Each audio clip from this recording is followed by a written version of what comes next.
എന്നെ പുറത്താക്കിയതാണോന്നോ അല്ലെങ്കിൽ എനിക്കെതിരെ കളിച്ചിട്ടുണ്ടോന്നോ മറ്റേ അത് അവളുടെ മിടുക്കാണെന്നോ ഇത് എല്ലാം എനിക്കറിയാം. പക്ഷേ എവിക്ഷൻ നിൽക്കുമ്പോൾ ചിരിക്കുന്നത് വന്നിട്ട് പറഞ്ഞിട്ടുണ്ടെങ്കിൽ എൻ്റെ വായന നല്ല വർത്താനം വരും. ഗബ്രിയുടെ എവിക്ഷൻ ജാസ്മിനെ ആഗ്രഹിച്ചിട്ടുണ്ടെന്ന് പറഞ്ഞാലോ? എന്നെ പുറത്താക്കുക എന്നുള്ളത് ജാസ്മിൻ്റെ ആവശ്യമായിരുന്നെങ്കിൽ അപ്പം തന്നെ തെളിഞ്ഞു കഴിഞ്ഞു. അൺഎക്സ്പെക്റ്റഡ് ആയിട്ടുള്ള കുറേ കാര്യങ്ങളുണ്ട്, ഞാൻ പ്രതീക്ഷിച്ചതിൽ നിന്നും. ഗബ്രി പറഞ്ഞിട്ടുണ്ട് അട്രാക്ഷനെ കുറിച്ചിട്ട്. സോ ഇത് ഗബ്രി എങ്ങനെ എടുക്കുന്ന അറിയില്ല. Call that bullshit basically. അത് പറയാൻ പറ്റുമെന്ന് എനിക്കറിയില്ല. That's bullshit. ദാറ്റ്സ് റസ്മിൻ്റെ അടുത്ത് എനിക്ക് അട്രാക്ഷൻ ഉണ്ടെന്നുള്ളൊരു വാക്ക് ഞാൻ പറഞ്ഞിട്ടുണ്ടെങ്കിൽ ഈ ഭൂമിയിൽ എന്ത് ചെയ്യാൻ പറഞ്ഞാൽ ഞാൻ അത് ചെയ്യാം, കാണിച്ചു തരാണെങ്കിൽ. ജാസ്മിനോട് ഞാൻ ചെയ്യുന്ന ഫിസിക്കൽ ഇൻറ്റിമസി മുഴുവൻ ഞാൻ ഇവിടെ പലരോടും ചെയ്യുന്നുണ്ട്. റസ്മിന് ഞാൻ ഉമ്മ കൊടുക്കാറുണ്ട്, കവളത്ത് അല്ലെങ്കിൽ നെറ്റത്ത് കെട്ടിപ്പിടിക്കാറുണ്ട്, കൈ പിടിച്ചിരിക്കാറുണ്ട്. ജാസ്മിൻ്റെ അടുത്ത് കാണിക്കുന്ന സെയിം ഫിസിക്കൽ ഇൻറ്റിമസി അവിടെയും കാണിക്കുന്നുണ്ട്.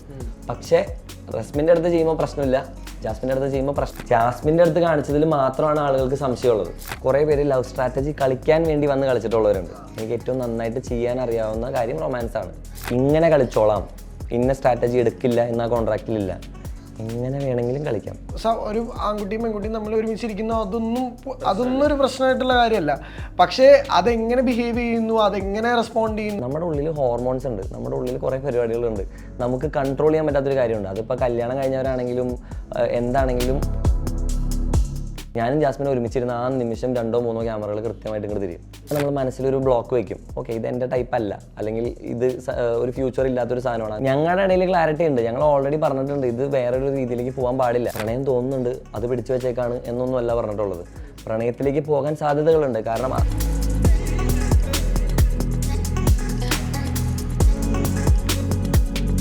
Hi hello viewers, this is Filmibeat presents untold with Ajin. ഇന്ന് നമ്മുടെ കൂടെ കുറച്ച് അൺടോൾഡ് സ്റ്റോറീസ് പറയണത്.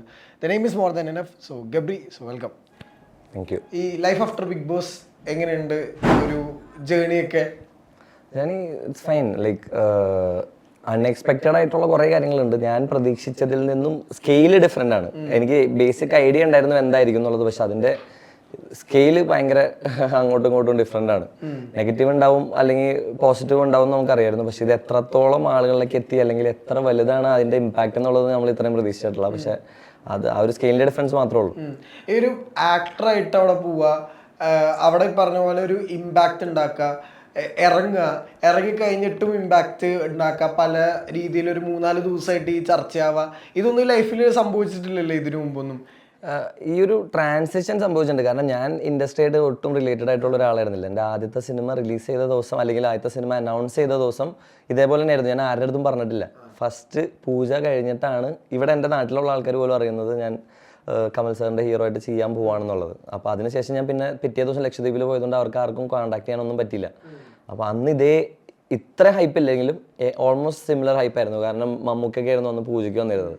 അപ്പോൾ അത് എല്ലാവരും ഭയങ്കരമായിട്ട് ഫ്ലിപ്പായി. കാരണം ഇൻഡസ്ട്രിയായിട്ട് ഒരു ബന്ധമില്ലാത്ത ഒരാൾ പെട്ടെന്ന് ഒരു ദിവസം സിനിമയിലേക്ക് വന്നു. അപ്പോൾ അതിൻ്റെ ഏകദേശം ഒരു സിമിലർ പരിപാടിയാണ്. ഞാൻ ഇതിൽ പോയപ്പോഴും ഞാൻ ആരോടും പറഞ്ഞിട്ടുണ്ടായിരുന്നില്ല. അനൗൺസ് ചെയ്തതിന് ശേഷമാണ് പുറത്ത് എല്ലാവരും അറിയണത്. അപ്പം പക്ഷേ ഇതിൻ്റെ പ്രത്യേകത എന്ന് വെച്ചാൽ നമുക്ക് നാട്ടിലെന്താ നടക്കണമെന്നുള്ളൊരു ഐഡിയ ഉണ്ടായിരുന്നില്ല. മറ്റേ ഇറങ്ങിയതിന് ശേഷം ഇറങ്ങിയ ദിവസമാണ് എനിക്കൊരു ഹോൾ ഐഡിയ കിട്ടിയത്. ഇപ്പോൾ ഈ ജാസ്മിൻ ഗബ്രിയാണ് ഈ ബിഗ് ബോസിലെ ഏറ്റവും വലിയൊരു ചർച്ചാ വിഷയങ്ങളൊന്നായിട്ടുള്ളത്. ഇതിന് ആളുകൾ പറയുന്ന ഏറ്റവും വലിയൊരു ജസ്റ്റിഫിക്കേഷൻ പോയിന്റുകളുണ്ട്. കാരണം ഈ ബിഗ് ബോസിൻ്റെ പ്രഡിക്ഷൻ ലിസ്റ്റ് വന്നത് മുതൽ കേട്ടിരുന്ന ഒരു പേരുകളിലൊന്ന്, അതിൽ ഏറ്റവും കൂടുതൽ വന്ന പേരുകളിലൊന്ന് ജാസ്മിൻ്റെതായിരുന്നു. ഗബ്രിയുടെ ലാസ്റ്റ് റൗണ്ടിലാണ് ഗബ്രി എന്ന് പറഞ്ഞ പേര് പ്രഡിക്ഷൻ ലിസ്റ്റിൽ വരുന്നത്. അപ്പോൾ ഇവർ കയറി ഫസ്റ്റ് ഡേ ഇവർ തമ്മിൽ ഒരു ഈ പറഞ്ഞ പോലെ ഒരു ഫ്രണ്ട്ഷിപ്പ് ബോണ്ടിങ് ഉണ്ടാവുന്നുണ്ട്.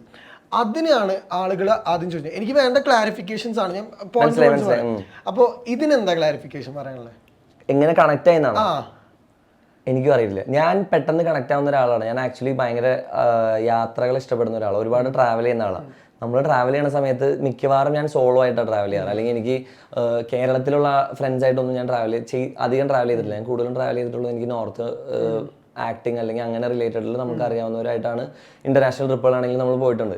ഇപ്പം ഞാൻ ജാനുവരിയിൽ കസഖ്സ്ഥാൻ പോയി. ഞങ്ങൾ അവിടെ ചെന്ന സമയത്ത് ലാംഗ്വേജ് പോലും അറിയാത്ത ആൾക്കാരായിട്ട് നമ്മൾ അതിനേക്കാളും പെട്ടെന്ന് കണക്ട് ആവുന്നുണ്ട്. യാത്രകൾ ചെയ്യുമ്പോൾ നമ്മൾ ഓട്ടോമാറ്റിക്കായിട്ട് ഒരു മനുഷ്യരോട് സംസാരിച്ച് കഴിയുമ്പോൾ നമുക്ക് കണക്ട് ആവുന്ന ആളാണെങ്കിൽ ഭയങ്കര ഡീപ്പായിട്ട് പെട്ടെന്ന് കണക്ട് ആവും. എന്ത് ടോപ്പിക്ക് സംസാരിക്കണം, സിമിലർ ആയിട്ടുള്ള ഇൻട്രസ്റ്റുകൾ, അപ്പോൾ ഓട്ടോമാറ്റിക്കായിട്ട് പെട്ടെന്ന് കണക്ട് ആവും. അത് ആവില്ല എന്ന് നമുക്ക് ഒരിക്കലും പറയാൻ പറ്റില്ല, ആരായാലും ആവും. ഇപ്പോൾ ഫസ്റ്റത്തെ ദിവസം തന്നെ ക്ലാസ്സിൽ ചെന്നിട്ട് ബെസ്റ്റ് ഫ്രണ്ട്സ് ആവണവരുണ്ട്. റോക്കിയും സിജോ ഫസ്റ്റ് ദിവസം വന്ന സമയത്ത് തന്നെ കണക്റ്റായി ഒരുമിച്ച് ഗെയിം കളിച്ചവരാ. അതിനാരും ഒന്നും പറഞ്ഞിട്ടില്ല. ഞാൻ ഒരിക്കലും ഗെയിം ജാസ്മിൻ്റെ കൂടെ ഒരുമിച്ച് ആദ്യത്തെ ആഴ്ച ഒന്നും കളിച്ചിട്ടില്ല. ജാസ്മിൻ വേറെ ടീമായിരുന്നു, റോക്കിയും സിജോ ഒരു ടീമായിരുന്നില്ല. ക്യാപ്റ്റൻസി ടാസ്കിൽ ആദ്യത്തെ ടാസ്കിൽ സെക്കൻഡ് ഡേ അവർ ഒരുമിച്ച് ഓൾറെഡി ഡിസ്കസ് ചെയ്ത് പ്ലാൻ ചെയ്ത് ഓൾറെഡി പരിപാടി കഴിഞ്ഞു. അതിനാരും ക്രിട്ടിസൈസ് ചെയ്തിട്ടില്ല. ഞാനും ജാസ്മിനും ആദ്യത്തെ രാത്രി, ജാസ്മിന് മാത്രമല്ല രതീഷ് ഏട്ടനും നോറ ഉണ്ടായിരുന്നു. ജാസ്മിനോട് ഉണ്ടായിരുന്ന സെയിം കണക്ഷൻ തന്നെ എനിക്ക് രതീഷ് ഏട്ടനോട് ഉണ്ടായിരുന്നു. അതുപോലെ തന്നെയാണ് ഞാൻ രതീഷ് ഏട്ടനോട് സംസാരിച്ചിരുന്നത്. രതീഷ് ഏട്ടൻ്റെ തോളത്ത് കയറിയിട്ട് നടക്കുമായിരുന്നു, എല്ലാം ചെയ്യുമായിരുന്നു. അപ്പോൾ ബേസിക്കലി ജാസ്മിൻ്റെ അടുത്ത് കാണിച്ചതിൽ മാത്രമാണ് ആളുകൾക്ക് സംശയമുള്ളത്. അതിലെനിക്കൊന്നും പറയാൻ പറ്റില്ല. കാരണം ഭയങ്കര സിമിലർ തോട്ട് പ്രോസസ് ഉള്ള ആളാണ് ഞാനും ജാസ്മിനും. വേണമെങ്കിൽ ഒരു ട്വിൻസ് എന്നുള്ള കോൺസെപ്റ്റിൽ പറയാം. അതായത് എൻ്റെ മൈൻഡിലുള്ളത് എന്താണോ അത് ഞാൻ പറയാതെ തന്നെ ജാസ്മിൻ്റെ മൈൻഡിലേക്ക് വരും. നോമിനേഷൻസ് ശ്രദ്ധിച്ചു കഴിഞ്ഞാൽ നിങ്ങൾക്ക് ലൈവ് കാണുന്നവർക്ക് അറിയാം, ഞങ്ങൾ നോമിനേഷൻ ഡിസ്കസ് ചെയ്യാറില്ല. ഞങ്ങൾ ഗെയിം ഡിസ്കസ്സേ ചെയ്യാറില്ല. ഡിസ്കസ് ചെയ്തിട്ടുണ്ട്. ടണലിൽ ഒരുമിച്ച് വന്ന സമയത്ത് എങ്ങനെ കളിക്കണം, ആരെ ഇത് ചെയ്യണം എന്നുള്ള രീതിയിലൊക്കെ ഡിസ്കസ് ചെയ്തിട്ടുണ്ട്. അതല്ലാതെ ഈ നിമിഷം വരെ ജാസ്മിൻ്റെ അടുത്ത് ഞാൻ ഇന്നയാളെ ടാർഗറ്റ് ചെയ്യണം, അല്ലെങ്കിൽ ഇന്നയാൾ ഇങ്ങനെയാണ്, മറ്റേ ഗെയിം ഇങ്ങനെയായിരുന്നു, ഗെയിം നമുക്ക് ഇങ്ങനെ ചെയ്യാം, ട്വിസ്റ്റ് ചെയ്യാം, ഒരു കോൺവെർസേഷൻ ഉണ്ടായിട്ടില്ല. പക്ഷേ ഞങ്ങളുടെ നോമിനേഷൻസ് ഭയങ്കര സിമിലർ ആയിരിക്കും. അതും സീക്രട്ട് നോമിനേഷൻ, മറ്റേ നമ്മുടെ കൺഫെഷൻ റൂമിലുള്ള നോമിനേഷൻ, അത് ജയിൽ നോമിനേഷൻ ആണെങ്കിലും മറ്റേ നോമിനേഷൻ ആണെങ്കിലും. കാരണം നമുക്ക് ചിന്തിക്കുന്ന രീതി ഭയങ്കര സിമിലറാണ്. ഞാൻ എങ്ങനെയാണോ ഗെയിമിനെ നോക്കി കാണുന്നത്, ഞാനൊരു വ്യക്തിനെ എങ്ങനെയാണോ മനസ്സിലാക്കുന്നത്, അതിൻ്റെ ലെവലിൽ ഏകദേശം സിമിലർ ആയിട്ടാണ് ജാസ്മിൻ മനസ്സിലാക്കുന്നത്. അപ്പോൾ ആ ഒരു റാപ്പോ കറക്റ്റായിട്ട് കണക്റ്റ് ആവും. അതായത് രണ്ട് ഈക്വൽ ചേരുന്ന പസിൽ പീസുകൾ വെച്ച് കഴിഞ്ഞാൽ അത് പെട്ടെന്ന് ചേരും. മറ്റേതാണ് ഷേപ്പ് മാറ്റിയെടുത്ത് ചേർക്കേണ്ടത്, സ്ലോ ആയിട്ട് ചേർക്കേണ്ടത്. രണ്ടും സെയിം ആണെങ്കിൽ ഇപ്പോൾ 2 ഗ്ലാസ്സിൽ വെള്ളമുണ്ട്, പെട്ടെന്ന് ചേരും. എണ്ണയും വെള്ളമാണെങ്കിൽ കലക്കി എടുക്കണം. അത് അത്രേ ഡിഫറൻസ് ഉള്ളൂ. ഞങ്ങൾ ഭയങ്കര സിമിലർ ചിന്താഗതിയുള്ള ആൾക്കാരാണ്, മെൻറ്റാലിറ്റി സിമിലർ ആയിട്ടുള്ള ആളുകളാണ്. അപ്പോൾ ഇപ്പോൾ ഫസ്റ്റ് ദിവസം സംസാരിച്ചു, അതും ഞങ്ങൾ പാട്ട് പാടി. അതിന് വേറൊരു കാരണമാണ് രതീഷ് ചേട്ടനാണ്. ഞങ്ങൾ കമ്പനി ആവാൻ ഏറ്റവും വലിയ കാരണം രതീഷ് ചേട്ടനാണ്. അയാൾ പുറത്ത് വന്നിരുന്നത് കൊണ്ടാണ് നമ്മളെല്ലാവരും പുറത്ത് പോയിരുന്ന് സംസാരിച്ചതും ടോപ്പിക് ഗെയിമിൽ നിന്നും. പക്ഷേ ഈ പറഞ്ഞ പോലെ രതീഷ് ചേട്ടന് ഒരു ഇതുണ്ടാവില്ല. കാരണം ഇവര് തമ്മിലൊരു ബോണ്ടിങ് ഉണ്ടായെന്ന് രതീഷ് ചേട്ടൻ ഉൾപ്പെടെ പിന്നീട് പറയുന്നുണ്ട്. ഇവര് തമ്മിൽ ഒരു ബോണ്ടിങ് പ്രത്യേകിച്ചുണ്ട്. പക്ഷെ അത് ഒറ്റ ദിവസം കൊണ്ട് ഉണ്ടാവും എന്നുള്ളതാണ് അവിടുത്തെ. I would blame history of Bigg Boss. കാരണം കുറേ പേര് ലവ് സ്ട്രാറ്റജി കളിക്കാൻ വേണ്ടി വന്ന് കളിച്ചിട്ടുള്ളവരുണ്ട്. അപ്പോൾ ഒരു ആണും പെണ്ണും ബിഗ് ബോസിൽ ഒരുമിച്ച് ഇരുന്നാൽ പോലും ഫസ്റ്റ് ആളുകളുടെ മനസ്സിലേക്ക് വരാം ലവ് സ്ട്രാറ്റജി. ഓക്കെ, കാരണം അതാണ് സേഫസ്റ്റ് സ്ട്രാറ്റജി എന്ന് എല്ലാവരും പറയണം. അതാണ് ഏറ്റവും കൺസിസ്റ്റൻ്റ് ആയിട്ട് ലാസ്റ്റ് വരെ പോകാൻ പറ്റുന്ന സ്ട്രാറ്റജി. ലവ് സ്ട്രാറ്റജി കളിക്കാനായിരുന്നു എൻ്റെ ലക്ഷ്യമെങ്കിൽ, ഞാൻ പ്രാക്ടിക്കലായിട്ടൊരു ചോദ്യം ചോദിക്കാം. ലവ് സ്ട്രാറ്റജി കളിക്കാനായിരുന്നു എൻ്റെ ലക്ഷ്യമെങ്കിൽ ഐ എം ആൻ ആക്ടർ. എൻ്റെ ഏറ്റവും സ്ട്രോങ് പോയിന്റ് റൊമാൻസാണ്. എനിക്ക് ഏറ്റവും നന്നായിട്ട് ചെയ്യാൻ അറിയാവുന്ന കാര്യം റൊമാൻസാണ്. ലവ് സ്ട്രാറ്റജി കളിക്കാനായിരുന്നെങ്കിൽ എനിക്ക് ആരെയും അറ്റാക്ക് ചെയ്യണ്ട, ആരെയും എതിർത്ത് നിൽക്കണ്ട, ആരോടും തല്ലുപിടിക്കണ്ട. എനിക്ക് ജാസ്മിൻ അല്ലെങ്കിൽ എനിക്ക് ഇഷ്ടപ്പെടുന്ന ഒരു പെൺകുട്ടീനെ വിളിച്ചിരുത്തി അവരുടെ സമ്മതത്തോടു കൂടി അവസാനം വരെ ക്യൂട്ടായിട്ട് നിന്നാൽ മതി. എനിക്ക് നല്ല അടിപൊളിയായിട്ട് റൊമാൻസ് അഭിനയിക്കാൻ അറിയാം. എനിക്ക് വേറെ ഗെയിം കളിക്കേണ്ട ആവശ്യമില്ല, അറ്റാക്ക് ചെയ്യേണ്ട ആവശ്യമില്ല, പവർ റൂമിൽ കയറാൻ നോക്കേണ്ട ആവശ്യമില്ല. പുറത്ത് എവിടെയെങ്കിലും ഒരു മൂലയ്ക്ക് ഇരുന്ന് ചില്ല് ചെയ്ത് സംസാരിച്ച് ചെയ്താൽ മതി. ഞാനും ജാസ്മിനും ഇൻഡിവിജ്വലി നന്നായിട്ട് പെർഫോം ചെയ്യുന്നുണ്ടായിരുന്നു. ടാസ്കുകളിലാണെങ്കിലും ഗെയിമുകളിലാണെങ്കിലും എല്ലാ കാര്യത്തിലും. അതിൻ്റെ ഒപ്പം ഒരു സൈഡിൽ കൂടെയാണ് നമ്മൾ കമ്പനി ആയിട്ടുള്ളത്. അതൊരിക്കലും ഒരു സ്ട്രാറ്റജി ആയിരുന്നില്ല. അതിൻ്റെ അകത്ത് പ്രത്യേകിച്ച് ഇപ്രാവശ്യം ടീമുകളായിട്ട് വരുന്ന സമയത്ത് പെട്ടെന്ന് ബോണ്ട് വരും. എല്ലാ റൂമിലും ശ്രദ്ധിച്ചു നമ്മൾ ഒരുമിച്ച്. ഞാൻ മാത്രമാണ് വീണ്ടും ടീമായിട്ട് അധികം കണക്റ്റ് ആവുന്നത്. കാരണം എൻ്റെ ഏജ് ഗ്രൂപ്പിലുള്ള ആരും ഉണ്ടായിരുന്നില്ല എൻ്റെ ടീമിൽ. എല്ലാവരും എന്നെക്കാളും എൽഡറായിരുന്നു. എനിക്ക് ആ ഒരു ഏജ് ഗ്യാപ്പ് ഭയങ്കര പ്രശ്നമാണ്. പ്രത്യേകിച്ച് അവരുടെ മൈൻഡ് സെറ്റ് ഭയങ്കര പ്രശ്നമാണ്. സിജോ അല്ലെങ്കിൽ അർജുനൊക്കെ എൻ്റെ ഗ്രൂപ്പിൽ ആദ്യം ഉണ്ടായിരുന്നെങ്കിൽ, റോക്കി ഉണ്ടായിരുന്നെങ്കിൽ പോലും ചിലപ്പോൾ ഞങ്ങൾ ഭയങ്കരമായിട്ട് കണക്ട് ആയേനെ. അതാണ് ഡെന്നിനും നെസ്റ്റിനും ടണലിനും കിട്ടിയ അഡ്വാൻറ്റേജ്. അതാ എനിക്ക് എൻ്റെ ഗ്രൂപ്പിലായിട്ട് ആദ്യം തന്നെ വന്നത് എനിക്ക് ഒരു രീതിയിലും കണക്ട് ആവാത്ത 4 പേരായിരുന്നു. ജാൻമണി ആണെങ്കിലും ശ്രീരാജ് ചേച്ചി ആണെങ്കിലും യമുന ചേച്ചി ആണെങ്കിലും നിശാന ചേച്ചി ആണെങ്കിലും. നിശാന ചേച്ചിക്ക് ആ ഗെയിം എന്താണെന്ന് പോലും മനസ്സിലായിട്ടില്ല. ഞാനപ്പോൾ പുള്ളിക്കാരിയുടെ അടുത്ത് ഞാൻ സംസാരിച്ചിട്ട് കാര്യമില്ല. യമുന ചേച്ചിക്ക് ഉള്ള പേഴ്സ്പെക്റ്റീവ് ഭയങ്കര ഒരു ഡിഫറെൻറ്റ് പേഴ്സ്പെക്റ്റീവ്, എൻ്റെ ചിന്താഗതിയായിട്ട് ചേർന്നേ പോവില്ല. ജാൻമണി ആദ്യത്തെ ആഴ്ച ഭയങ്കര എന്താ പറയുക ഒറ്റബുദ്ധി പോലെയായിരുന്നു. ചാടി പെട്ടെന്നുള്ള തീരുമാനങ്ങൾ എടുക്കും, പെട്ടെന്ന് ഇത് ചെയ്യും, മനസ്സിലാവാത്തതുകൊണ്ടായിരിക്കണം ബേസിക്കലി. ശ്രീദേവി ചേച്ചി എന്താ പറയണമെന്നുള്ളത് എനിക്ക് മനസ്സിലാവുന്നുണ്ടായിരുന്നില്ല. പുള്ളിക്കാരി ഒരു ഭയങ്കര കോൺട്രഡിക്ടറി ആയിട്ട് സംസാരിച്ചുകൊണ്ടിരുന്ന ആദ്യത്തെ ആഴ്ച. അപ്പോൾ 4 പേരായിട്ടും എനിക്ക് റാപ്പമില്ല. പിന്നെ അതിനേക്കാളും കൂടുതൽ റാപ്പം എനിക്ക് ടണലായിട്ടുണ്ട്. നോറ, ജാസ്മിൻ, രതീഷ് ചേട്ടൻ. അപ്പോൾ ഓട്ടോമാറ്റിക്കായിട്ട് അവരോടാണ് എനിക്ക് കൂടുതൽ കണക്ഷൻ വരുള്ളൂ. രാത്രി നമ്മൾ എല്ലാ ദിവസവും പോയി സംസാരിക്കുമ്പോൾ രതീഷ് ചേട്ടനും ഞാനും ജാസ്മിനും ഉണ്ട്. നോറ പിന്നെ പോയി. അതിനുശേഷം രതീഷ് ചേട്ടൻ ഗെയിം തുടങ്ങിയതിന് ശേഷമാണ് രതീഷ് ചേട്ടൻ ഞങ്ങളുടെ ഗ്രൂപ്പിൽ നിന്ന് പതുക്കെ ഒഴിവായത്. അപ്പോൾ ബേസിക്കലി 2 പേരുള്ളത് പ്രശ്നമില്ലെങ്കിൽ അവരല്ലേ ഒരുമിച്ചിരിക്കുള്ളൂ. അല്ല അപ്പോഴും ഞാൻ ചോദിക്കുന്ന ഒരു ലളിതമായിട്ടുള്ള ചോദ്യം. ഇപ്പൊ നമ്മളൊരു കോൺസെപ്റ്റ് ഉണ്ടല്ലോ, attack is A best defence എന്ന് പറയുന്നത്. ഈ ലവ് സ്ട്രാറ്റജി എന്ന് പറയുന്നത് ഒരു ഡിഫൻസീവ് ഗെയിം പ്ലേ ആണെന്ന് പറഞ്ഞു. അപ്പോ ശരിക്കും പറയാ അത് തിരിച്ച് അറ്റാക്ക് ചെയ്യുന്നുള്ളതല്ലേ ശരിക്കും അവിടെ ഒരു ഒബ്വിയസ്ലി. ഞാൻ ഒരിക്കലും അങ്ങനെ പറഞ്ഞതിൽ കുറ്റം പറഞ്ഞിട്ടില്ല. ഞാൻ കുറ്റം പറഞ്ഞിട്ടുള്ളത് അതൊരു അതിര് വിടുമ്പോഴാണ്. നമ്മൾ ക്ലാരിറ്റി കൊടുത്തു. ആദ്യത്തെ ആഴ്ച ഞാൻ പറഞ്ഞിട്ടുണ്ട് ഞങ്ങൾ നല്ല സുഹൃത്തുക്കളാണ്, ഇതിൽ പ്രത്യേകിച്ച് ഒന്നുമില്ല, ലവ് സ്ട്രാറ്റജി കളിക്കേണ്ട ആവശ്യം എനിക്കില്ല. അത് ഞാൻ കൃത്യമായിട്ട് കാണിച്ചു കൊടുത്തിട്ടുണ്ട് ഗെയിമിൽ കൂടെ. പക്ഷെ എന്നാലും എനിക്കെതിരെ എടുത്ത് ഉപയോഗിക്കാൻ പറ്റാവുന്ന 3-4 കാര്യങ്ങൾ ഇത് തന്നെ വീണ്ടും വീണ്ടും ഉപയോഗിക്കും. എന്നെ അത് എഫക്ട് ചെയ്തിട്ടില്ല, പക്ഷെ ജാസ്മിൻ അത് എഫക്ട് ചെയ്തിട്ടുണ്ട്. കാരണം അത് ഒരു പെൺകുട്ടിയാണോ ഒന്നുമില്ലെങ്കിലും. അപ്പോൾ അങ്ങനെ പറയുന്ന സമയത്ത് ഓട്ടോമാറ്റിക്കായിട്ട് എഫക്ട് ചെയ്യും. ഒരു പരിധി വിട്ട് കഴിയുമ്പോൾ അത് നന്നായിട്ട് എഫക്ട് ചെയ്യും. അപ്പോൾ മാത്രമാണ് ഞാൻ അതിനോട് റിയാക്ട് ചെയ്തിട്ടുള്ളൂ. അതല്ലാതെ ഇത് പറഞ്ഞു കഴിഞ്ഞാൽ നിങ്ങൾ പറഞ്ഞോ, എനിക്ക് പ്രശ്നമില്ല, നിങ്ങൾ പറഞ്ഞോ, ഞാൻ പറഞ്ഞ് മനസ്സിലാക്കാൻ നോക്കും. മനസ്സിലായില്ലെങ്കിൽ വേണ്ട, നിങ്ങൾ എന്താണെന്ന് വെച്ചാൽ ചെയ്തോ. എന്നെ അറ്റാക്ക് ചെയ്തതിൻ്റെ പേരിൽ ഞാൻ ഒരാളുടെ അടുത്തും പോയിട്ട് കംപ്ലയിൻറ്റ് പറഞ്ഞിട്ടില്ല. അതുകൊണ്ട് തന്നെ ഇപ്പം നിങ്ങൾ ആദ്യം പറഞ്ഞു ഏറ്റവും കൂടുതൽ അതിൻ്റെ അകത്ത് ക്രിട്ടിസൈസ് ചെയ്യപ്പെട്ടിട്ടുള്ള അല്ലെങ്കിൽ അറ്റാക്ക് ചെയ്യപ്പെട്ടുള്ള 2 പേര് ജാസ്മിനും ഗബ്രിയാണ്. അതിന് വേറൊരു പെർസ്പെക്റ്റീവ് ഉണ്ട്. അറ്റാക്ക് ചെയ്താൽ അവർ അത് ഗ്രഡ്ജസ് വെച്ചുകൊണ്ടിരിക്കില്ല അല്ലെങ്കിൽ പേഴ്സണലായിട്ട് എടുക്കില്ല എന്നറിയാവുന്നവരെയാണ് എല്ലാവരും ഏറ്റവും കൂടുതൽ അറ്റാക്ക് ചെയ്യുള്ളൂ. നോമിനേഷൻ, ഋഷിനെ നോമിനേറ്റ് ചെയ്യാൻ എല്ലാവർക്കും പേടിയാണ്. കാരണം ഋഷി റിയാക്ട് അങ്ങനെ ചെയ്യും എന്നറിയാവുന്നതുകൊണ്ട് ആരും നോമിനേറ്റ് ചെയ്യില്ല. ചെയ്യാൻ താല്പര്യമില്ലാത്തതുകൊണ്ടല്ല, അങ്ങനെ റിയാക്ട് ചെയ്യും. ജാൻമണിയെ നോമിനേറ്റ് ചെയ്തോ ജാൻമണി ശപിക്കും അല്ലെങ്കിൽ ഇത് ചെയ്യും എന്നറിയാവുന്നതുകൊണ്ട് ചെയ്യില്ല. ഗബ്രീനെയും ജാസ്മിനെയും നോമിനേറ്റ് ചെയ്താൽ അവർ ആ ഗെയിം സെൻസിൽ അത് എടുക്കും. സിജോ ഗെയിം സെൻസിൽ അത് എടുക്കും. അതുകൊണ്ട് അവരെ നോമിനേറ്റ് ചെയ്താൽ കുഴപ്പമില്ല എന്നുള്ള മൈൻഡ് സെറ്റ് ആയതുകൊണ്ടാണ് കുറേ പ്രാവശ്യം എന്നെ എല്ലാവരും നോമിനേറ്റ് ചെയ്തിട്ടുണ്ട്. ജയിലിലേക്കാണെങ്കിലും ടാസ്കുകളിൽ ഞാൻ സൂപ്പറായിട്ട് പെർഫോം ചെയ്ത് നിന്ന് ആ ക്യാപ്റ്റൻസി ജയിച്ച ആഴ്ച പോലും ഞാനാണ് ജയിലിൽ പോയത്. അപ്പോൾ അതിൻ്റെ അർത്ഥം എന്ന് പറഞ്ഞിട്ടുണ്ടെങ്കിൽ സേഫ് ആയിട്ടുള്ളവർക്ക് സേഫ് ഓപ്ഷൻ ആയിരുന്നു ഞാനും ജാസ്മിനും. കാരണം ഞങ്ങൾ റിയാക്ട് ചെയ്യില്ല, ഞങ്ങളതൊരു ഗെയിം സെൻസിൽ എടുക്കും. അതുകൊണ്ട് കൂടിയാണ് അറ്റാക്ക് ചെയ്യണത്. പിന്നെ അവർക്കറിയാം സ്ക്രീൻ സ്പേസ് ആർക്കാണ് കിട്ടിക്കൊണ്ടിരുന്നതെന്നുള്ളത്. അത് ബേസിക്കലി എങ്ങനെയാണ് മനസ്സിലാക്കാന്ന് വെച്ചാൽ നമ്മൾ എവിടെയെങ്കിലും പോയി ഇരിക്കുമ്പോൾ ക്യാമറകളുടെ തിരിയണ രീതി അനുസരിച്ച് നമുക്ക് അതിൻ്റെ അകത്തുനിന്നേ നമുക്ക് ജഡ്ജ് ചെയ്യാം എങ്ങോട്ടാണ് കൂടുതൽ സ്പേസ് പോകുന്നതെന്നുള്ളത്. ഞാനും ജാസ്മിനും ഒരുമിച്ചിരുന്ന ആ നിമിഷം 2-3 ക്യാമറകൾ കൃത്യമായിട്ട് ഇങ്ങോട്ട് തിരിയും. ഞാനത് ശ്രദ്ധിക്കും. ഞാൻ ഫസ്റ്റ് ദിവസം തൊട്ട് ആ ക്യാമറയുടെ കമ്പനി മോഡൽ നമ്പറും പരിപാടികളൊക്കെ നോക്കി ആ വീടിൻ്റെ അകത്തുള്ള സ്ട്രക്ചറും സെറ്റും ലൈറ്റിങ്ങും എല്ലാം എനിക്ക് ടെക്നിക്കൽ സൈഡ് ഭയങ്കര ഇഷ്ടമാണ്. അതുകൊണ്ട് തന്നെ ഞാൻ അതിൻ്റെ അകത്തുള്ള മൊത്തം പരിപാടികൾ അതിൻ്റെ ബാക്ക് സ്റ്റേജിൽ എന്തായിരിക്കും നടക്കണേ, ലൈറ്റിംഗ് എങ്ങനെയായിരിക്കും, ലൈറ്റ് സെറ്റപ്പ് എങ്ങനെയായിരിക്കും, സെറ്റ് എങ്ങനെയാണ് ഡിസൈൻ ചെയ്തതാണ്, സെറ്റിൻ്റെ ഷേപ്പ് എങ്ങനെയാണ്, പുറത്തുള്ള അതിൻ്റെ പ്ലാൻ എങ്ങനെയാണെന്നൊക്കെ ഞാൻ ആലോചിച്ചിട്ടുണ്ട്. അപ്പം എനിക്ക് കറക്റ്റായിട്ട് അറിയാം. എനിക്ക് സിനിമാറ്റോഗ്രഫി ഭയങ്കര ഇഷ്ടമായതുകൊണ്ട് സൂം ചെയ്യാണോ, ക്യാമറ വൈഡിലാണോ, ഫോക്കസ് എവിടെയാണ്, എപ്പോഴാണ് തിരിയുന്നത്, എന്താണ് അവർ ഉദ്ദേശിക്കുന്നുള്ള ആംഗിളും പരിപാടികളും ഒക്കെ എനിക്ക് മനസ്സിലാവുമായിരുന്നു. അപ്പോൾ നമ്മൾ ചെന്നിരിക്കുമ്പോൾ തന്നെ ഞാൻ ശ്രദ്ധിക്കും 3-4 ക്യാമറകൾ പെട്ടെന്ന് ഇങ്ങോട്ട് തിരിയും. അത് അവിടെ ഉള്ളവരും ശ്രദ്ധിക്കുന്നുണ്ട്. അപ്പോൾ അവർക്കറിയാം ആർക്കാണ് കൂടുതൽ സ്പേസ് പോകുന്നത് എന്നുള്ളത്.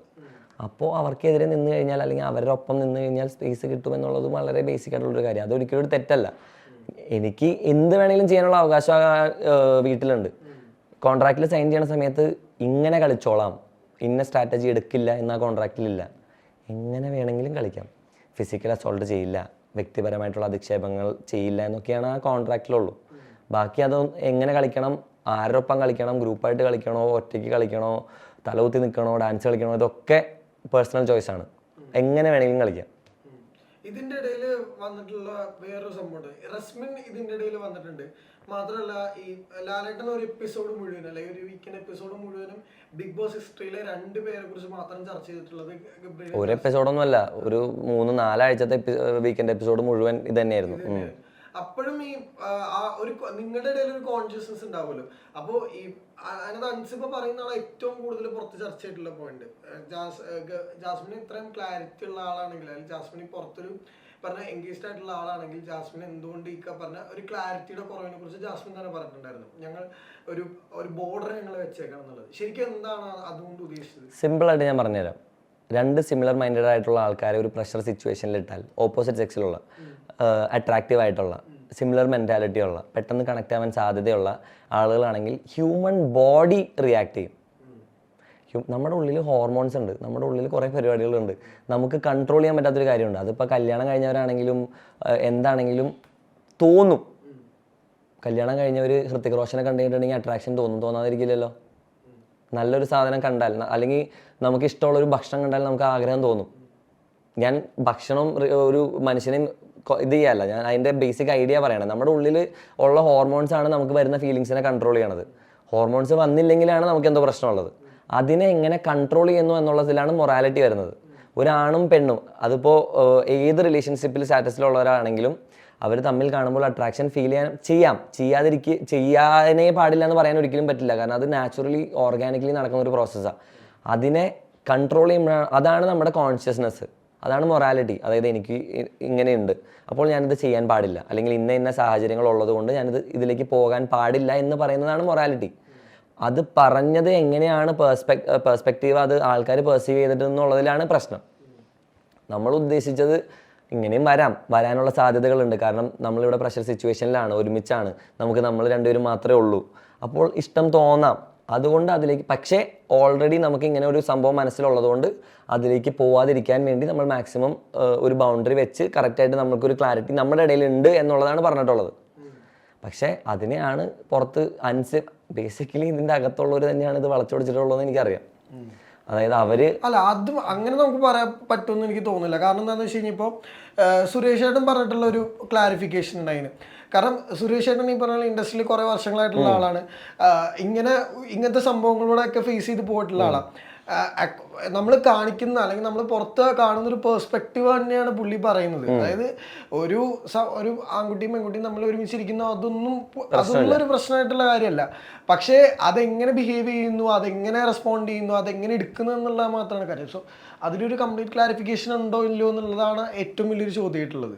ഞങ്ങളുടെ ഇടയിൽ ക്ലാരിറ്റി ഉണ്ട്. ഞങ്ങൾ ഓൾറെഡി പറഞ്ഞിട്ടുണ്ട് ഇത് വേറൊരു രീതിയിലേക്ക് പോകാൻ പാടില്ല. കാരണം ഇതിനൊരു കറക്റ്റായിട്ടുള്ള ക്ലാരിറ്റി നമ്മുടെ ഇടയിലുണ്ട്. എന്താണ് പുറത്തെ അവസ്ഥ, എന്താണ് നടക്കാൻ സാധ്യതയുള്ളത്. അതുകൊണ്ട് തന്നെ നമ്മൾ ഇഷ്ടമുള്ളൊരു സാധനം കാണുന്ന സമയത്ത്, അല്ലെങ്കിൽ ഇഷ്ടമുള്ളൊരു വ്യക്തിയായിട്ട് സംസാരിക്കുന്ന സമയത്ത് നമ്മുടെ മനസ്സിൽ അറിയാം ഇത് നടക്കില്ല, അല്ലെങ്കിൽ ഓട്ടോമാറ്റിക്കായിട്ട് നമ്മൾ മനസ്സിലൊരു ബ്ലോക്ക് വെക്കും. ഓക്കെ, ഇത് എൻ്റെ ടൈപ്പ് അല്ല, അല്ലെങ്കിൽ ഇത് ഒരു ഫ്യൂച്ചർ ഇല്ലാത്തൊരു സാധനമാണ്, അങ്ങനെയാണെങ്കിൽ അങ്ങോട്ട് പോകണ്ട, ഫ്രണ്ട്സായിട്ട് നിൽക്കാം. ആ ഒരു ബൗണ്ടറിയാണ് ഉദ്ദേശിച്ചിട്ടുള്ളൂ. അല്ലാതെ പ്രണയം തോന്നുന്നുണ്ട് അത് പിടിച്ചു വെച്ചേക്കാണ് എന്നൊന്നും അല്ല പറഞ്ഞിട്ടുള്ളത്.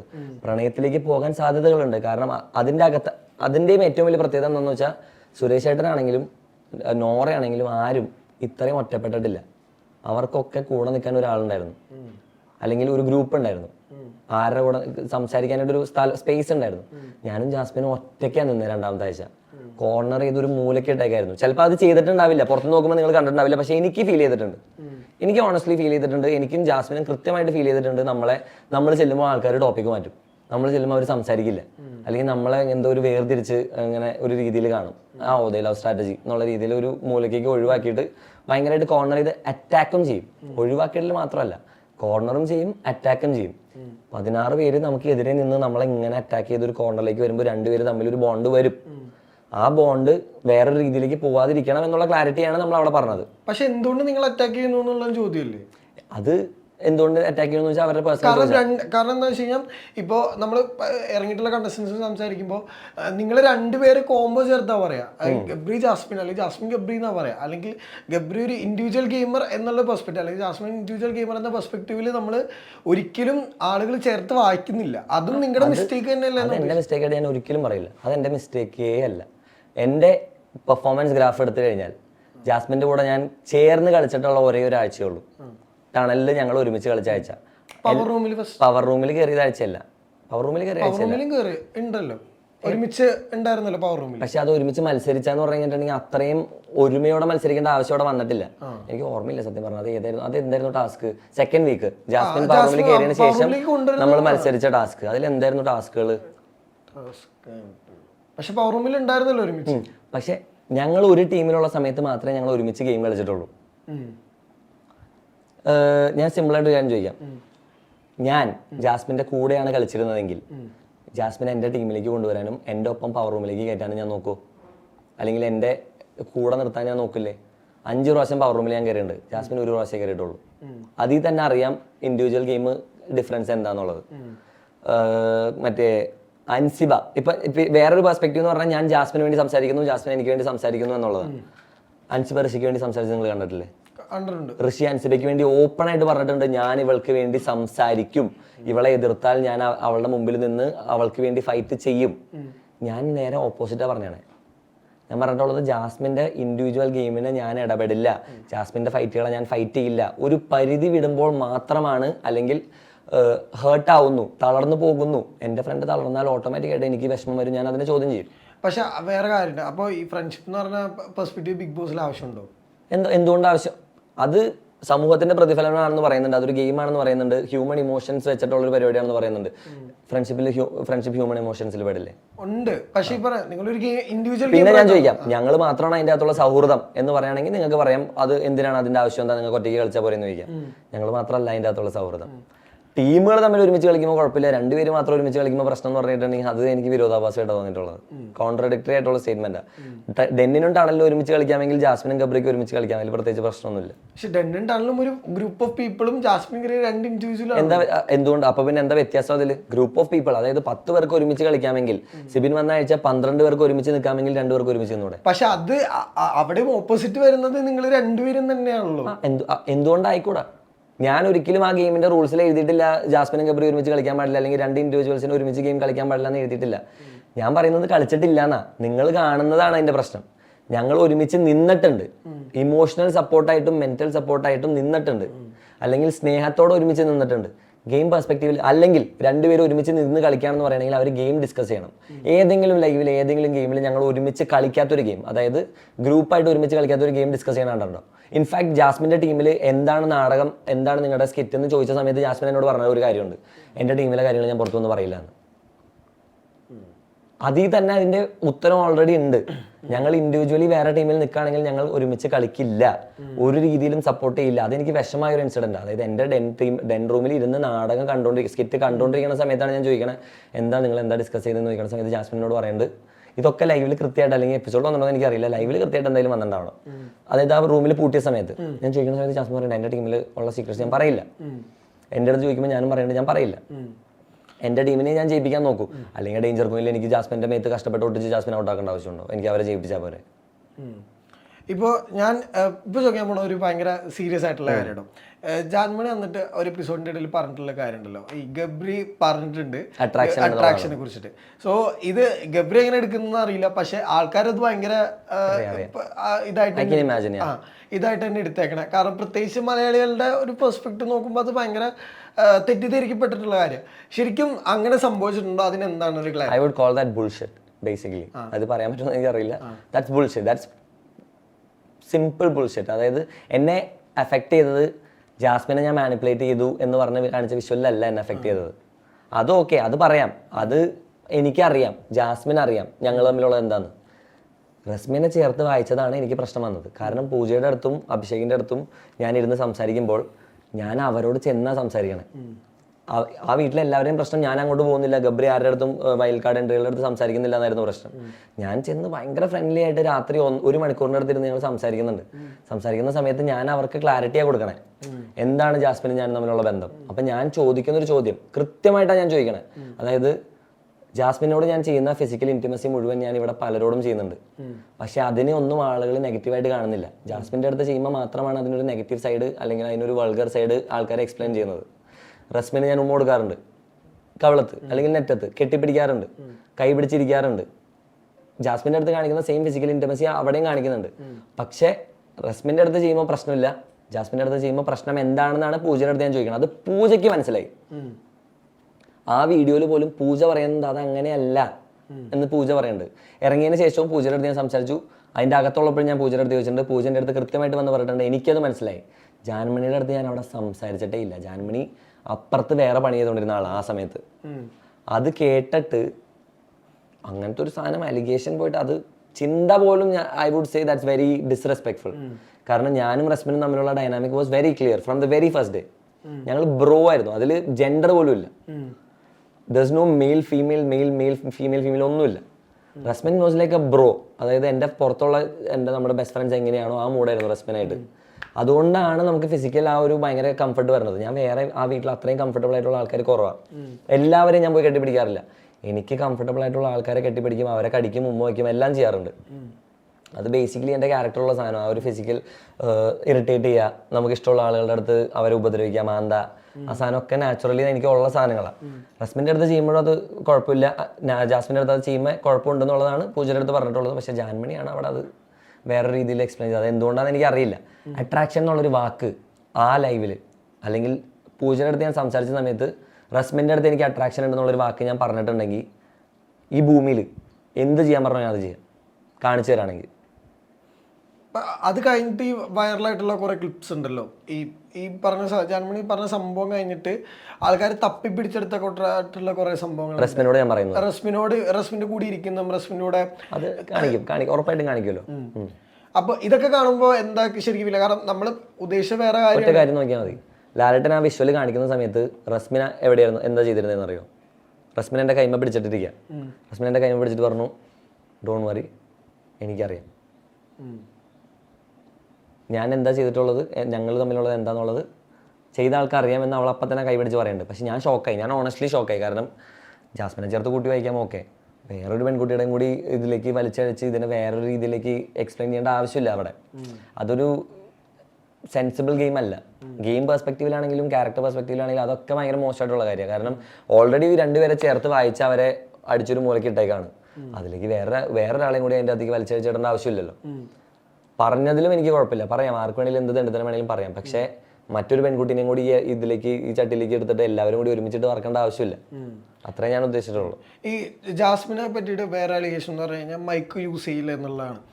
അത് ശരിക്കും പറഞ്ഞാൽ ബിഗ് ബോസിന്റെ ഒരു റൂൾ ബുക്കിൽ ഉള്ള ഒരു സംഭവം കൂടെയാണ്. പല പ്രാവശ്യം ആ റൂള് ബ്രേക്ക് ചെയ്തിട്ടുണ്ട്.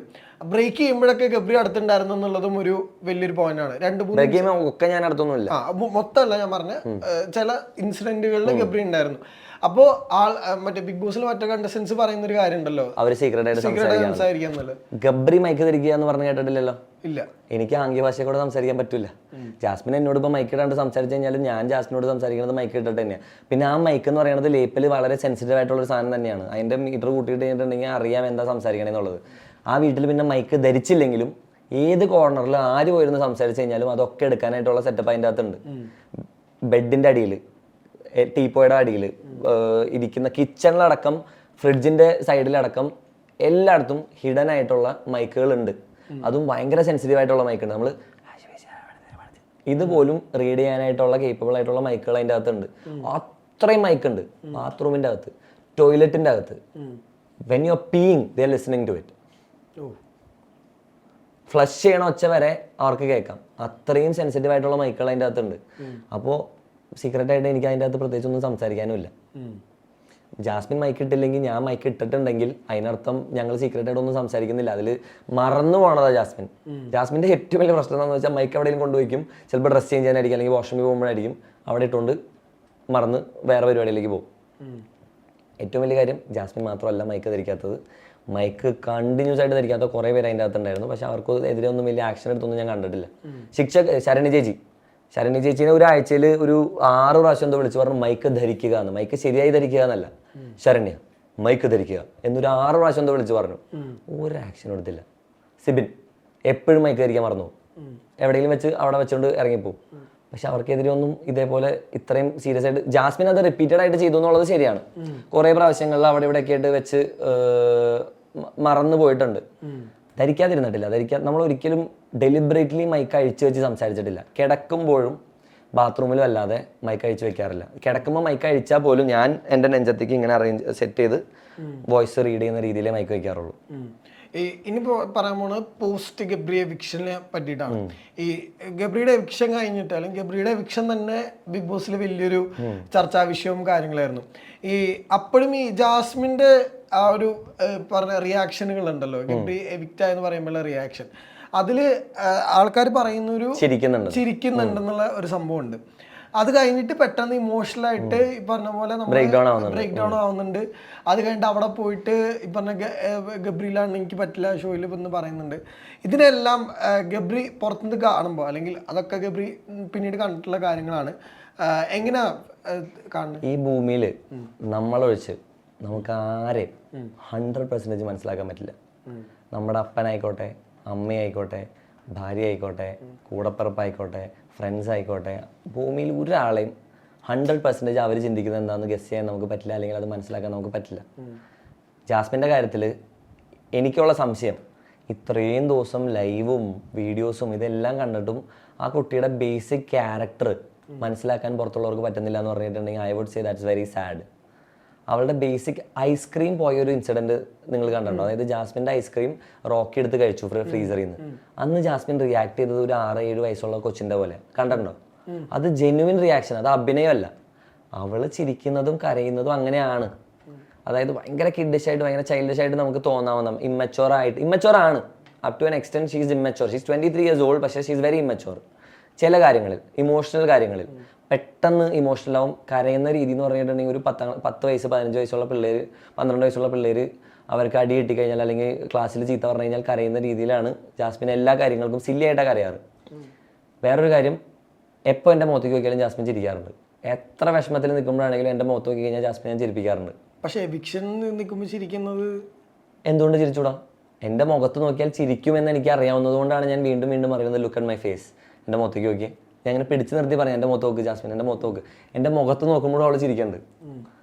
കാരണം എനിക്ക് ഓൾറെഡി അറിയാം, ഞാൻ ഓൾറെഡി പറഞ്ഞതാണ് ഞാൻ പോവും. അത് ഞാൻ പവർ റൂമിൽ നിന്ന് ഇറങ്ങിയ ദിവസം ഞാൻ പറഞ്ഞതാണ്, ഈ ആഴ്ച ഞാൻ പോവും, വിഷമിക്കരുത്, നന്നായിട്ട് കളിക്കണം, എല്ലാ കാര്യങ്ങളും ഞങ്ങൾ സംസാരിച്ചിട്ടുണ്ട് ഓൾറെഡി.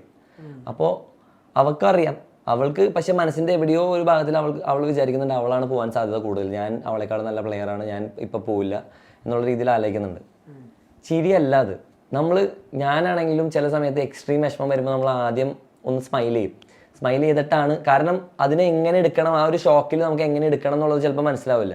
ഞാൻ മനസ്സിലാക്കിയിട്ടുള്ളതാണ് ഇതാവാം ഇതല്ലാതിരിക്കാം. പക്ഷെ എനിക്ക് ജാസ്മിൻ അറിയാവുന്നിടത്തോളം ആളുകൾ പറയുന്നത് എന്നെ ബാധിക്കില്ല. ആളുകൾക്ക് എന്ത് വേണമെങ്കിലും പറയാം, എങ്ങനെ വേണമെങ്കിലും. ഒരു കൗണ്ടർ പറഞ്ഞാലോ, അതായത് ഗബ്രിയുടെ എവിക്ഷൻ ജാസ്മിൻ ആഗ്രഹിച്ചിട്ടുണ്ടെന്ന് പറഞ്ഞാലോ? ആഗ്രഹിച്ചോട്ടെ, ഇറ്റ്സ് എ ഗെയിം. അപ്പോൾ നിങ്ങൾ പറഞ്ഞത് കറക്റ്റ് ആയില്ലേ? It's an individual game, you have never play together. നിങ്ങൾ തന്നെ നിങ്ങളുടെ ഉത്തരം പറഞ്ഞു കഴിഞ്ഞു. എൻ്റെ എവിക്ഷൻ ജാസ്മിൻ ആഗ്രഹിച്ചിട്ടുണ്ടെങ്കിൽ ദാറ്റ്സ് ദ ബെസ്റ്റ് ഡെസിഷൻ. കാരണം എന്നെ പുറത്താക്കുക എന്നുള്ളത് ജാസ്മിൻ്റെ ആവശ്യമായിരുന്നെങ്കിൽ അപ്പം തന്നെ തെളിഞ്ഞു കഴിഞ്ഞു വി വർ ഇൻഡിവിജ്വൽ ഗെയിമേഴ്സ് എന്നുള്ളത്. അപ്പോഴും ജിൻഡോ പറഞ്ഞിട്ടുള്ള കാര്യം ഉണ്ടല്ലോ, എന്ത് ഈ പറഞ്ഞ നീ ഒറ്റൊരുത്തി കാരണമാണ് ഗബ്രി പുറത്തായെന്ന് പറഞ്ഞിട്ടുണ്ടല്ലോ. ആയിക്കോട്ടെ, എനിക്കതിന് പ്രശ്നമില്ലെങ്കിലോ, കഴിഞ്ഞില്ലേ? I see that as a game. അത് ലൈഫൊന്നുമില്ല. എന്നെ അവൾ മറ്റേ കപ്പലിൽ നിന്ന് കടലിലേക്ക് തള്ളിയിട്ട് കൊന്നിട്ടൊന്നുമില്ല. എന്നൊരു ഗെയിമിൽ നിന്ന് അവൾ പറഞ്ഞ് പുറത്താക്കിയതാണെങ്കിലും എനിക്ക് പ്രശ്നമില്ല. കാരണം if she can out smart me, she's A good gamer എന്നേ ഞാൻ പറയുള്ളൂ. അങ്ങനെയാണെങ്കിൽ ഗബ്രി കുറച്ച് ഓണസ്റ്റ് ആയിരുന്നു അവിടെ. എന്ത് ഓണസ്റ്റ് ആയിരുന്നു ഒന്ന് ഗെയിമിന്റെ പെർസ്പെക്റ്റീവില്? അതെ, ഞാൻ എൻ്റെ ഗെയിം ഭയങ്കര ഓപ്പൺ ആയിട്ട് കളിച്ചിട്ടുള്ള ആളാണ്. ഗെയിമെന്നേ ഞാൻ കരുതിയിട്ടില്ല. ഞാൻ രാവിലെ എഴുന്നേക്കുക, എനിക്ക് ചെയ്യാൻ തോന്നുന്നത് എന്താണോ അത് ചെയ്യുക. I would say that's behaviour for me. എൻ്റെ നാച്ചുറൽ ഡെയിലി ലൈഫിൽ ഞാൻ എന്താ ചെയ്തുകൊണ്ടിരുന്നത്, ടാസ്കുകൾ വരുമ്പോൾ ടാസ്കുകൾ 100% മാക്സിമം പെർഫോം ചെയ്യുക, ക്രിയേറ്റീവ് സൈഡിൽ ക്രിയേറ്റീവ് 100% ആയിട്ട് കൊടുക്കുക. അതായിരുന്നു എൻ്റെ ആവശ്യം. നിൽക്കുമ്പോൾ എൻജോയ് ചെയ്ത് എല്ലാവരുടെ അടുത്തും പാട്ടും പാടി ഡാൻസും കളിച്ച് നിൽക്കുക. ഞാൻ ഒരിക്കലും മാറിയിരുന്നിട്ടില്ല. സിബിൻ്റെ അടുത്ത് പോലും, അല്ലെങ്കിൽ എന്നെ അത്രയും അറ്റാക്ക് ചെയ്തവരുടെ അടുത്ത് പോലും ഞാൻ മാറി നടന്നിട്ടില്ല. പാട്ട് പാടുന്ന സമയത്ത് അവരുടെ കൂടെ ആണെങ്കിലും പോയിരുന്ന് പാട്ട് പാടിയിട്ടുണ്ട്. ഡാൻസ് കളിക്കുന്ന സമയത്ത് അവരുടെ കൂടെ ഡാൻസ് കളിച്ചിട്ടുണ്ട്. ജാസ്മിൻ പറഞ്ഞ കാര്യങ്ങൾ എനിക്കറിയാം. I have exact clarity in all of that census. കറക്റ്റായിട്ട് എന്നെ പുറത്താക്കിയതാണോന്നോ അല്ലെങ്കിൽ എനിക്കെതിരെ കളിച്ചിട്ടുണ്ടോന്നോ മറ്റേ അത് അവളുടെ മിടുക്കാണെന്നോ, ഇത് എല്ലാം എനിക്കറിയാം മിടുക്കാണോ എന്ന്. അല്ല, എൻ്റെ പെർസ്പെക്റ്റീവ് ഞാൻ പറഞ്ഞാൽ ജാസ്മിൻ എന്തുകൊണ്ടാണ് അങ്ങനെ റിയാക്ട് ചെയ്തത്, ഏത് തരത്തിലാണ് റിയാക്ഷൻ വരുന്നത് എന്നുള്ളത് എനിക്കറിയാം. ജിൻഡോ ചേട്ടൻ അത് ചോദിക്കുന്ന സമയത്ത് ജാസ്മിൻ പറയുന്നുണ്ട്, അവൻ നിന്നാലും പോയാലും എൻ്റെ മിടുക്ക്. നിന്നാലും എൻ്റെ മിടുക്കെന്ന് പറയുമ്പോൾ അപ്പോൾ പിന്നെ അത്രയും ദിവസം എന്നെ അവിടെ പിടിച്ചത് ന്യൂട്രൽ ഗെയിം അല്ലേ? ന്യൂട്രൽ ഗെയിമാണ്. അവിടെ അവളുടെ ആവശ്യം ജിൻഡോ ചേട്ടനെ ടാർഗറ്റ് ചെയ്ത് എതിർക്കുക എന്നുള്ളതാണ്. ജിൻഡോ ചേട്ടനെ അടിച്ച് താഴെയിടുക എന്നുള്ളതാണ് അവളുടെ ആവശ്യം. കാരണം ഓൾറെഡി ഗ്രീവിംഗ് എന്ന് പറയാൻ വേണമെങ്കിൽ, അതായത് അതൊരു ലോകമാണ്. ആ ലോകത്ത് നിന്ന് ഒരാൾ പുറത്താവാന്ന് പറഞ്ഞാൽ അവർ മരിക്കുന്നതിന് തുല്യം തന്നെയാണ് ആ ലോകത്ത്. ഇനി ഒരിക്കലും എനിക്ക് ജാസ്മിൻ്റെ കൂടെ അവിടെ കൈപിടിച്ച് നടക്കാനോ അല്ലെങ്കിൽ ഒരുമിച്ചിരുന്ന് ഭക്ഷണം കഴിക്കാനോ പറ്റില്ല. അപ്പോൾ അങ്ങനെ കൺസിഡർ ചെയ്യുന്ന സമയത്ത് എത്ര ആഗ്രഹിച്ചാലും പറ്റില്ല. അങ്ങനെ കൺസിഡർ ചെയ്യുന്ന സമയത്ത് ആ വ്യക്തി ഗെയിം പെർസ്പെക്റ്റീവിൽ അയാൾ മരിച്ചു, അയാൾ പോയി. അപ്പോൾ ഓൾറെഡി ഗ്രീവൻസ് പീരീഡിലാണ്. ഗ്രീവൻസ് പീരീഡിൽ നിൽക്കുമ്പോഴാണ് ജിൻഡോ ചേട്ടൻ വന്നിട്ട് ട്രിഗർ ചെയ്യണത്. അതും അവൾ ജിൻഡോ ചേട്ടനോടേ അല്ല സംസാരിച്ചുകൊണ്ടിരുന്നത്, നന്ദനയോടും ബേറാനോടുമാണ് സംസാരിച്ചുകൊണ്ടിരിക്കുന്നതിൻ്റെ ഇടയ്ക്കാണ് ജിൻഡോ അതിലേക്ക് കയറി ഇടപെടുന്നത്. അപ്പോൾ ഓട്ടോമാറ്റിക്കായിട്ട് വിഷമിച്ചിരിക്കുന്ന ഒരാളെ അറ്റാക്ക് ചെയ്താൽ അവരുടെ റിയാക്ഷൻ എന്ന് പറഞ്ഞിട്ടുണ്ടെങ്കിൽ നല്ല രീതിയിൽ പറഞ്ഞ് മനസ്സിലാക്കാനൊന്നും ഈ ഭൂമിയിൽ ആരും നോക്കില്ല. അല്ലെങ്കിൽ അത്രയും പേഷ്യൻസ് വേണം, എനിക്കില്ല. എൻ്റെ അടുത്തൊക്കെ ജാസ്മിൻ പുറത്തായ ദിവസം അങ്ങനെ വന്നിട്ട് പറഞ്ഞിട്ടുണ്ടെങ്കിൽ എൻ്റെ വായന നല്ല വർത്താനം വരും. അപ്പോൾ അങ്ങനെ പറയുമ്പോൾ നമ്മുടെ ബ്രെയിൻ ഇമോഷണലി ആയിട്ടാണ് വർക്ക് ചെയ്യണം, ഇന്റലക്ച്വലി അല്ല. ഇന്റലക്ച്വലി വർക്ക് ചെയ്യുമ്പോഴാണ് കറക്റ്റ് പോയിന്റ്സ് വെച്ചിട്ട് കറക്റ്റായിട്ട് അറ്റാക്ക് ചെയ്യാൻ പറ്റുള്ളൂ. ഇമോഷണലി വർക്ക് ചെയ്യുമ്പോൾ നമ്മൾ അവരെ തളർത്തണം എന്നുള്ള രീതിയിൽ വരുമ്പോൾ നമ്മൾ വായിൽ തോന്നുന്ന കുറേ കാര്യങ്ങൾ നമ്മൾ വിളിച്ച് പറയാം. ബേസിക്കലി അത്രേ ഉണ്ടായിട്ടുള്ളൂ. അല്ലാതെ എന്നെ പുറത്താക്കണം എന്ന് ജാസ്മിൻ വിചാരിച്ചിട്ടില്ല. എനിക്ക് തോന്നുന്നില്ല. അങ്ങനെയാണെങ്കിൽ തന്നെ എനിക്ക് പ്രശ്നമില്ല.